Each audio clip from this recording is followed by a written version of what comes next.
The holiday shopping season is here, and there can be a lot of pressure to find the right gift, especially when it comes to toys. I know I'm dealing with that in my house, but as parents try to scramble and find the right things, there's also a safety component that we need to be aware of. Let's go ahead and bring in Joan Lawrence from the Toy Association to talk about some of the dangers that I got to be honest with you, Joan, I didn't at first think of. First off, good morning. Thanks for being with us. Thanks for having me. So we're talking about rush, and maybe you think like, oh, this gift is just as good, and we get into counterfeit toys. Why is this an issue? And I'm assuming this is something that you've seen and heard about. It is. And, you know, there's a lot of pressure right now for parents and gift givers to find that perfect toy. But in the process, they may unknowingly choose a counterfeit or knockoff product. Why does that matter? Because toys sold in this country have to comply with over 100 different safety standards and tests, but a knockoff product probably wouldn't comply with those standards. And we found some examples online for this point. You know, fidget and sensory toys are all the rage right now, and this takes that idea to a new level. This is an innovative product, educational and fun. It's made by a company called Crazy Erin, and it's a magnetic putty.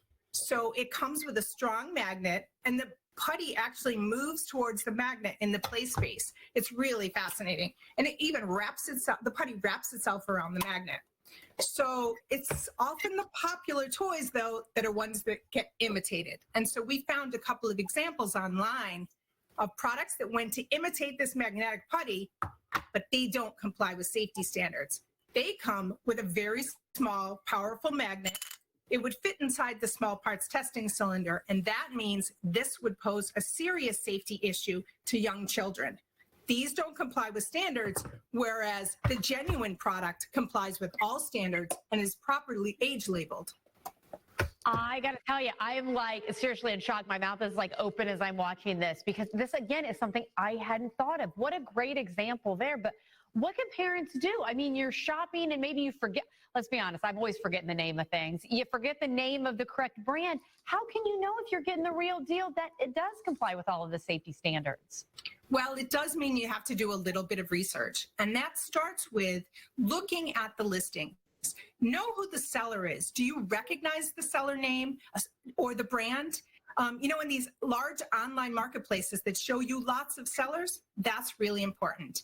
If you don't recognize the seller or the brand, then you need to do some more research. Do they have their own website? In this day and age, a reputable seller would. And on that website, you may be able to buy the product directly or find a list of official retailers with links where you can get that genuine product. So that's one thing. And then when you're reading the listings, it's always important to look at the details. Are there poorly photoshopped images? Are there a lack of reviews of the product? Are there typos or grammatical errors in the description? Each of those could be a red flag for a counterfeit product and something you'd want to avoid. Joan, this is all just such good information. I'm so glad we're talking about this. And now, even stepping away from the counterfeit side of things, any other toy safety things that we need to be concerned with, or at least keep in the back of our mind when it comes to this holiday shopping season? Yeah, and one of the most important, you know, parents are getting increasingly savvy, and they understand often the importance of age labeling.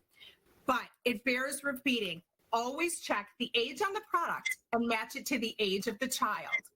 This is so important, especially for, you know, when you have products that are meant for older children and you have a younger child in the home, those products may have small parts and pose a choking hazard. And these safety labels are actually developed by safety experts. They're based on the developmental abilities of children at a given age. And they match the age to the specific features of that toy. So it's so important to pay attention. And we have lots of things in our home that aren't toys to which our young children may have access that would be a potential choking hazard. It could be a coin, a button, a battery. If they fit within a small parts testing cylinder, and you can find these easily online, that would be too small for a young child to have access. That's especially true for things like magnets and batteries that are so common in our homes. I got to tell you, this has, again, been such good information. Joan, we're sharing the website, of course, playsafe.org for safety tips all year round, not just in the holiday season. So thank you, though, for being with us today and sharing this message. Thanks for having me. Take care, okay?